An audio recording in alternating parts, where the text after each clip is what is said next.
Hey everybody, how you doing? Welcome to another Carcast pit stop, and I am with the beautiful and wonderful Linda.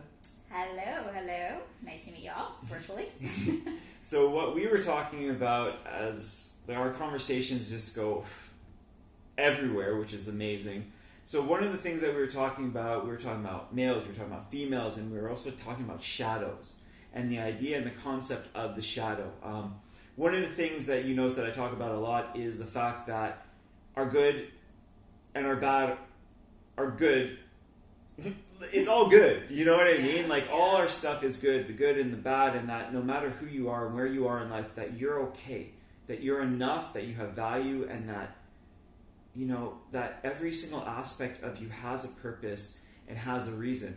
So instead of me going so much into it, let's hear from Linda because she has really amazing insights on it. Yeah, so, when it comes to the shadows or the concepts of the shadows, basically, if you go back quickly to the scientific aspect of it, was the Carl Jung term, and it's essentially those aspects of ourselves that we try to hide or deny, right? Mm-hmm. And it's really tied to the shame, right? The shame of thinking that there's only a certain way of being in order to be accepted or not judged by the people we care about. And my whole belief or notion around the shadow is it's actually something that we should integrate and lean into it more. And the reason being is because the shadow is not there to reflect back to us anything bad per se.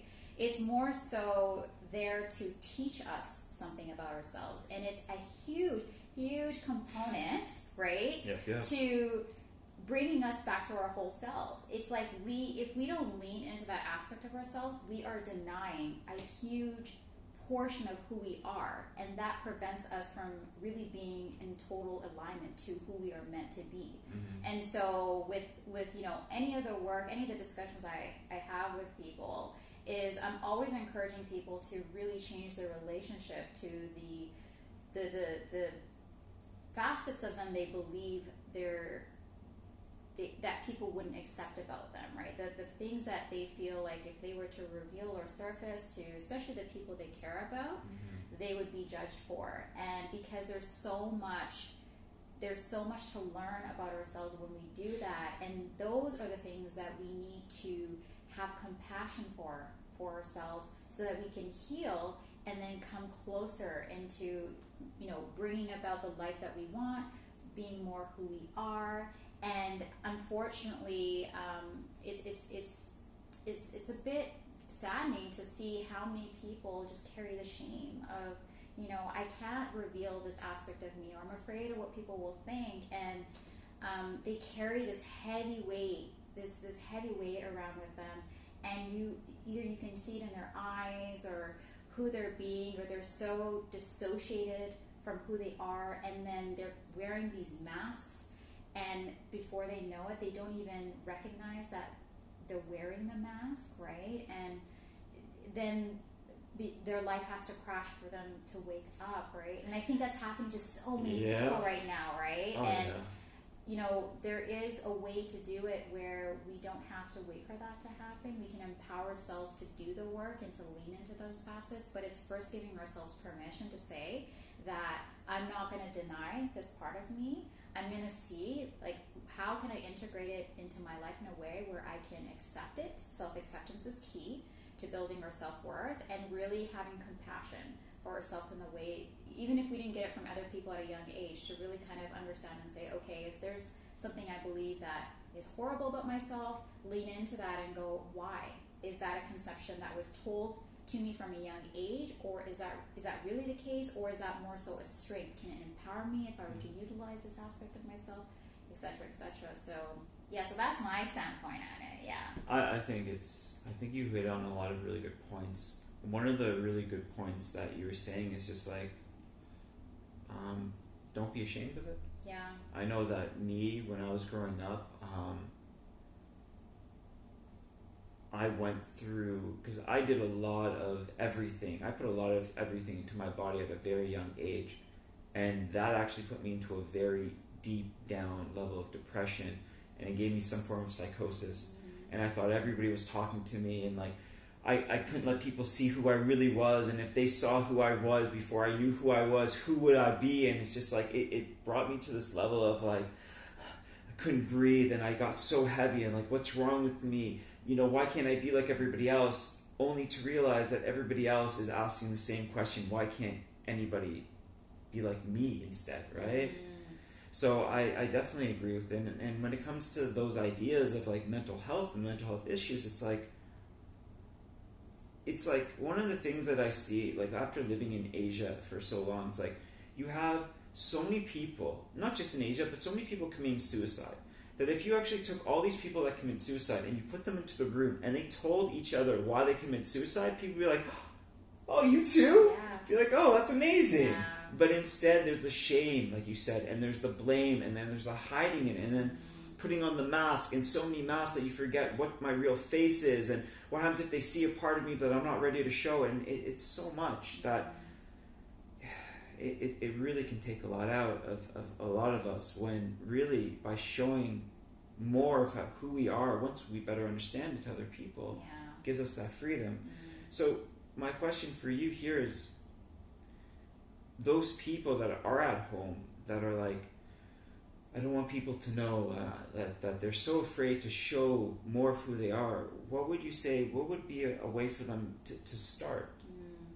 I would say, you know, first and foremost, just taking time to do little things for yourself, or more so yet, like one of the things that I'm a huge advocate of is really harnessing self-love practices in a way. For example, like I'm a huge advocate for journaling, right? And really just kind of articulating how you truly feel and finding an outlet, right? Not keeping it within yourself, right? So let me, before you continue with this, I really want to define that one thing that you said. What is self-love? Like, what does that actually mean?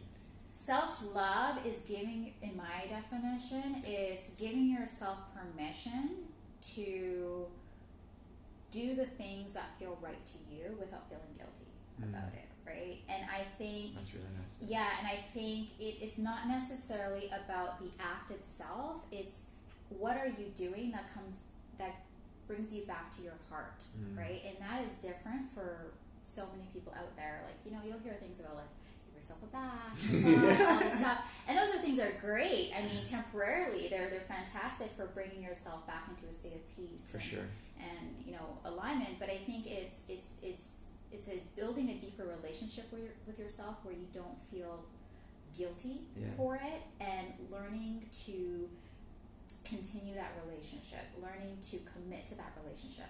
And I think self-love also is about not betraying yourself, right? I think it's not only with big things, but small things. Like, for example, if you say, I promise I am going to work out Monday, Wednesday, Friday, right? Or even like, I promise this week I'm going to go outside and take a walk for 10 minutes. Those small things are a way to commit to yourself that shows that sense of self-love, that sense of commitment to self. Because by doing that, you amplify your energy, where that shows other people how to treat you, right? Everything comes back to how do you treat yourself, right? Because your resonance sets the tone for how people treat you. So, and I mean, again, I understand like self-love is a term that it's cliche, but to me, it's much, much deeper. It's really just a way for us to prevent ourselves from betraying ourselves. So, yeah. I think that's really good, and it's really, once again, you hit on a really good point. It's the words that we use are very important. Yeah.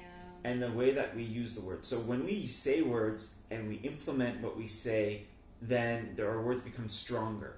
Now in science, they believe that it's the neural pathways that we continually to say something and do something and create new neural pathways. In a spiritual way, they say that the more that you do it, the more you amplify your energy, the more you create in this world. Then there is this other aspect of, if you are just this vessel living on earth, and all these entities are like, oh my God, there's all these people on earth, who should I experience? And you're saying your words, and you're doing what you say, and you're constantly living and having that human experience. People are like, I want to choose you. Like Elizabeth Gilbert, what I really loved was when she wrote the book Big Magic. She said, that book. right? Yeah. She said that inspiration is an entity. And I like how she framed that, because it's like, inspiration will find you. And if you honor it, then more inspiration will find you. But if you don't honor it, it goes, you're not doing what you want. Exactly. And then it goes somewhere else. And then all of a sudden, there's people around the world, they're like, but that was my idea. But that was my idea. Yeah. It was never your idea. Yeah. Inspiration tried to choose you, and you denied it. Yeah. So those are things that happen. So back to where we're talking about the shadow. So the first step before we moved into self-love. So what is that first step? So you said a little bit of self-love and... Yeah, so I mean, it's really, if we were to put it in a nutshell, it's raising your self-awareness of what are the aspects of yourself that you're denying, right? Because a lot of times people are like, I don't have no shadows, what are you talking about? But it's like, no, but you have to heighten your self-awareness to go, okay, let me be honest with myself. Are there aspects of me that I'm ashamed about if other people knew about me? Or am I perceiving myself one way or portraying myself one way out there that is not in resonance to who I believe I am? What are the common thoughts that I'm constantly bombarded with when someone, let's say, compliments me? Do I truly take that in, or am I denied? Little things like that, right? And then from there, that self-awareness will bring you to a state of, okay, this is the lay of the land, this is the foundation. And then you can kind of move ahead and do something about it, right? Whether it's, the unraveling process of reprogramming or reinventing your relationship with the beliefs that you have. And that's where the work is, right? We cannot skip the step from, okay, I have issues, now I want to take action. Because what will happen is if you take action from a space of denial, a space of I'm cool, I'm okay, you will magnetize things in your life in congruence to the facets of you that you've suppressed. So you will start to see your world is in a complete dissociation and complete disconnection to where you want it to be, and you will be going, I don't get this. Like, I want this, but I'm getting this. And that is a huge indicator that there's something within you that you're denying that needs to surface and be dealt with before you can magnetize that stuff. And, I hate to break people's hearts here, but there's no avoiding work. You've got to do the work. And, unfortunately, we live in a society where it's all about quick fixes, shortcuts, and it's like, no, you've got to do the work, and there's no avoiding it. Sorry. Yeah, the only shortcut you'll find is a shortcut to another shortcut that ends up taking you to another shortcut, and then all of a sudden you've been doing so many shortcuts that you've wasted.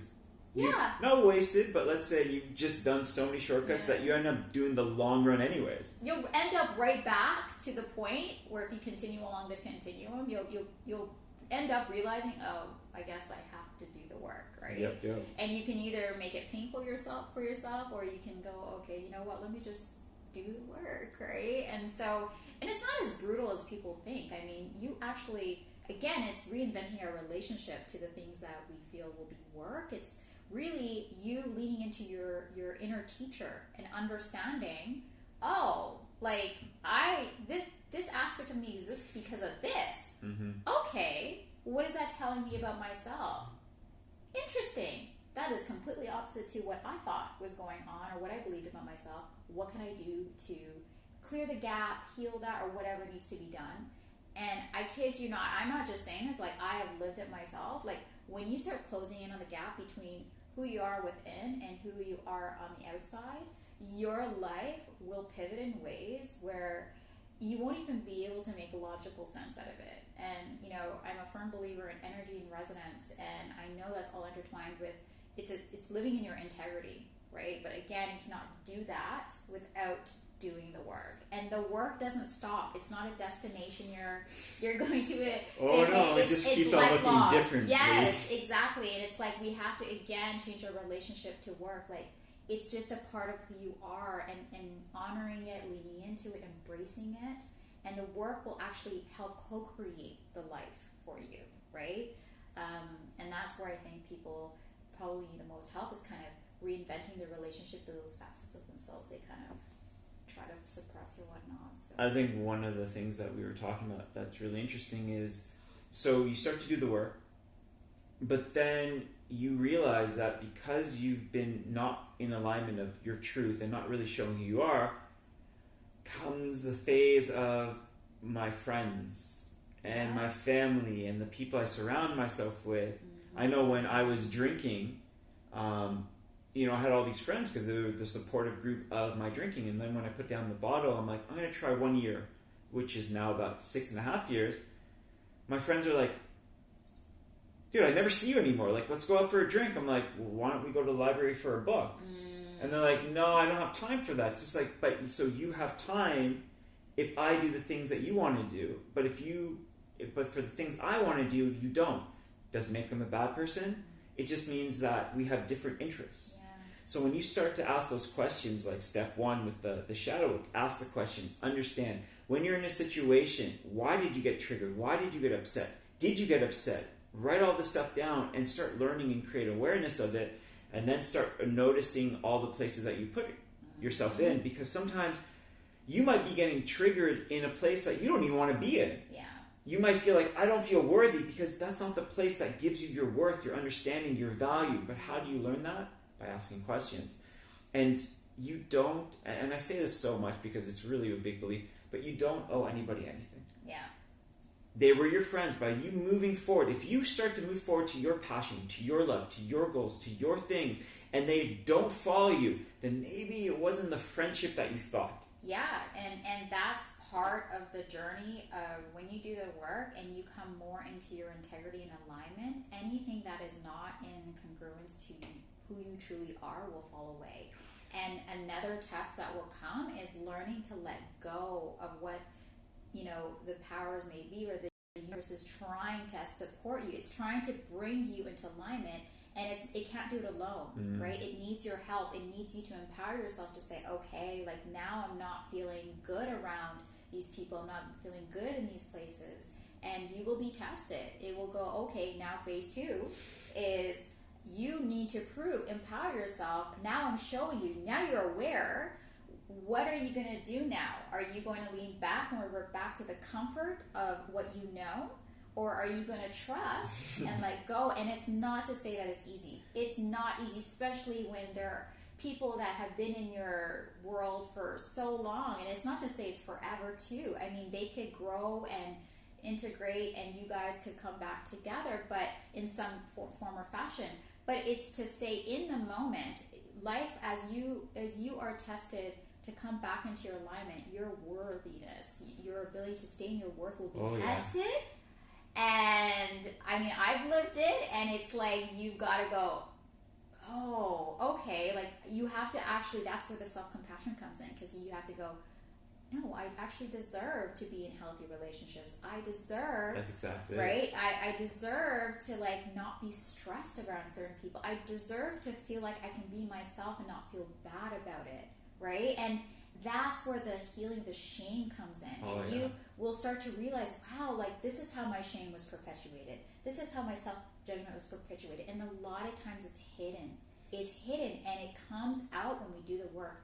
But again, it's there to guide you. It's there to teach you. It's not there to make your life a living hell in any way, right? It's there to help you and clear things out of the way for you. But once again, there's a really good point that you get on. It's these things will happen again and again as you do the work to show you that you do have worth. It's not to show you that you don't have worth. It's to show you that you do have worth, that you do have value, that you do have a choice, that you can change it. That the same guys don't have to keep on appearing, the same girls, the same bosses, the same work.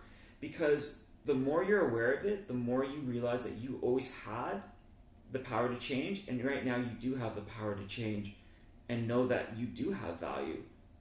And you know what? Maybe the way that you change will make you feel like you're depreciating with your group of friends, but it'll put you in a way that you feel like you're appreciating in every other aspect in your life. So to hold on to one thing because we think it gives us value, but not to really embrace ourselves, takes away the value of what we really are. It really does. And it also, it's a testament to any one of our abilities to trust, right? It's very easy to speak about, I have no trust issues, but it's like, no, it's when, lack of a better word,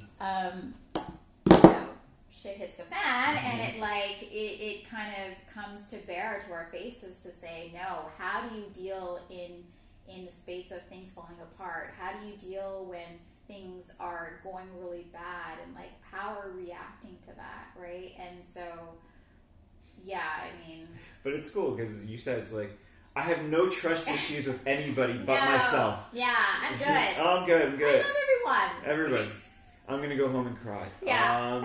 There are those moments that like we really need to understand. It's just like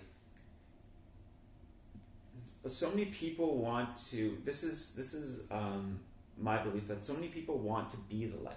They want to live in the light. They want to feel the light. But there's nothing wrong with the darkness.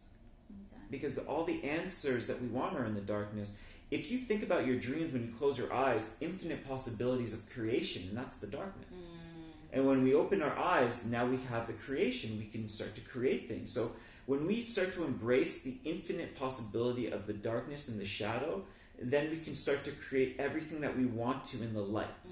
So it's like the things that were like, oh no, I was so stupid, I did something wrong. It's just like, no, you found an opportunity, you found something to change, you found a different road to walk down. You're constantly, those moments that you might be self-blaming or hating yourself are actually opportunities to show you more ways to appreciate and love yourself.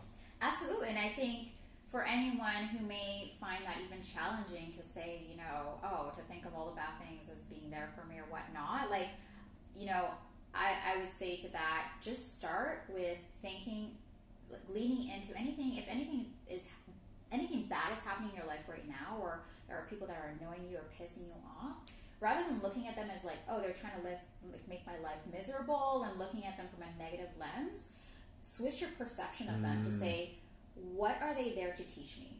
Just start with that, right? So empower yourself to shift the dynamic, right? That's where your power lies, is to look at them and be like, no, they're not my enemy, they're my teacher. What are you here to teach me? And sit with that. Just start with that. Love it. You don't need to do a million tools. You don't need to like start with all this like programming and all that. Just start with that. And I kid you not, when you start embracing everything that way, where everyone in your life, good or bad, is your teacher, the dynamic in which and how you go about living will shift just from shifting your approach and how you look at things. I really like that. Like the old saying that so many people have been famous of quoting is, if you change the way you look at things, the things you look at change. Yeah.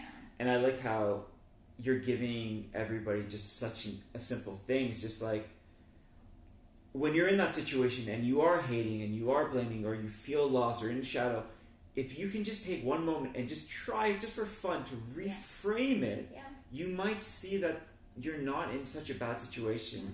You might be able to see that there's more power and more things in it. In business, we used to do that to companies when we used to do trainings. It's like they come into the room and they're like, we have all the money in the world. We're like, actually, you don't. Your $1 million budget is actually 1,000. What are you going to do now? Reframe. Think with a different way. And they're like, well, we're opening up a restaurant. Be like, well, how can you open up a restaurant? This was a fun one. Like, so you open up a restaurant. How can you open up a restaurant with no waiters and no menus? And they're that's like, a way to challenge. right? But that was a challenge. That was more a very challenging way. But if you're like, everything's bad, my life is bad, I'm such a mess up, be like, well, actually, let's take a moment and be like, if I'm messy, that means that maybe there's a certain way that I want to be that's cleaner. What would that be? And if that means that for me to be cleaner, maybe that messiness was able to show me a lot more into me. So actually, that messiness helped me become cleaner, because now it's showing me more of what I don't want and putting me to more what I want. You know, like the train of thought of just going and having fun with it and just being like, you know what, the one thing that I learned is, what makes things so difficult is we forget to be playful. Yeah. Well, that's a whole other. Yeah, that's a whole different conversation. But I mean, like, it's true though. It's true. If you can't reframe it and you can't be able to change it slightly, go to a child and be like, hey, listen, this is what's going on in my life. What do you think? And the child will be like, oh, go get some chocolate. Yeah, you know, it's like, oh, No problem. Go Yeah. do this. Yeah. And they say it with no hesitation, no judgment, and it's just straight out coming out. That when you do get into that time and you do get into those moments, have fun with it. Don't hesitate. And if you need to sit with it, sit with it. Yeah. If you need time to sit with it. But know that it's not you, but what it's trying to do is help you, guide you, and put you to that next level. So, I really like that idea. Yeah. It's such a impactful way to not only empower yourself, but to take the situation and shift the energy dynamic of it, right? Because a lot of times when we are thinking that person's my enemy and we're feeling helpless or whatnot, we're disempowered, right? And so it's a very quick way to, again, bring the power back to you and go, okay, and it encourages you to build a relationship with yourself. So you're actually getting the information from within, that's the whole intent. All these things come into our life to bring us back more into ourselves. It's just a matter of how we perceive things. For sure. Yeah. I fully get it. And also, like, what's really enjoyable about the conversation is I've been through it, she's been through it, and we're constantly going through it, and we're constantly learning and propelling it and trying to understand this. That's why it's like, take your time, take your step. As Linda said before, sometimes the easiest thing is to follow your joy. Yeah. No, that's actually something I tell everyone I know is like, basic, follow your joy.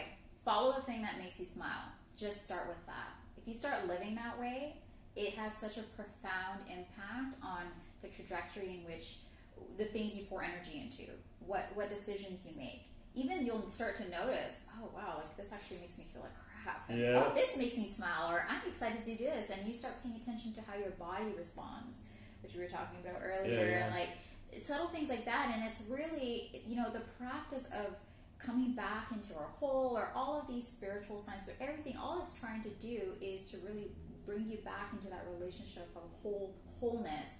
And it's not complicated, right? It's we as human beings. Oh God, do we ever complicate? Yeah, and so it always starts with the simple. Like, just simplify your approach and start there. Just start there. So I think one of the things that people should do when you're feeling those moments, or when you're into it, just like find one thing that you're joyful for and go do it. What is something that you can do currently now that will give back to you?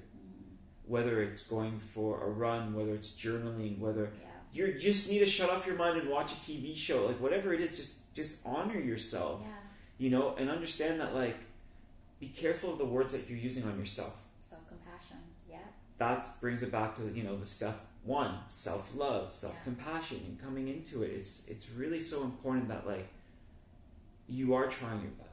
You are, and I can totally understand it being a struggle for a lot of people to even think of. And a lot of times people don't realize that they're not as loving as they need to be to themselves, right? More so maybe to other people than themselves, or they put other people before themselves, and that's fine. But it's like, it's changing your relationship with not feeling like being.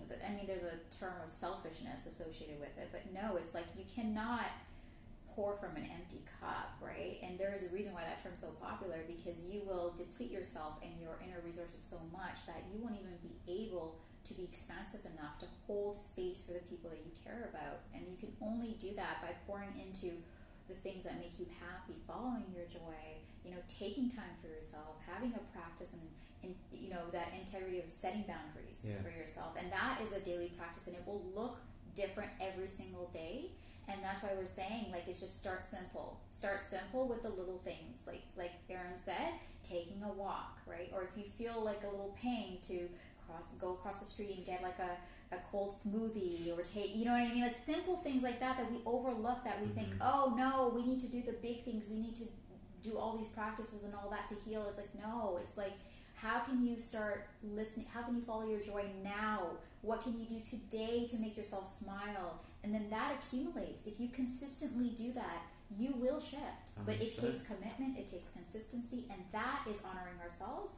And our commitment to self is a way to avoid us from betraying ourselves. 100%. And like you said, it's a snowball effect. It's a little by little by little. Yeah. And the thing is, if you go 3 days and then you stop, but that's okay. You're not like, oh, I have to start from the beginning. No, just go with the flow. Then try another day, and Yeah. like slowly you'll notice that there's going to be that slow progression that comes in it. But you can read these books, you can read the 5 steps, the 20 steps, the 30 steps, but you know what's the most important step is step 1. Find ways to love yourself. Understand that your shadow is yours. Learn from it, love it, understand it, grow from it.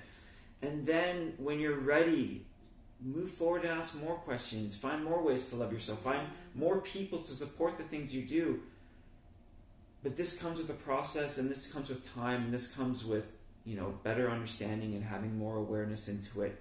And we all have to start somewhere. And no matter who's listening today, you've already started. Yeah, you actually being here and tuning in, and if any of what we said today resonated, that means you're already on the path to integrating with doing this. Great work. And this is just another sign for you. 100%. And we congratulate you. For sure. We're excited for you. Yeah. Keep up the good work. Yeah, for sure. Well, thank you so much for your time and everything. It's a pleasure, as You're always. amazing. Yeah. And thank you everybody. I will be posting this on.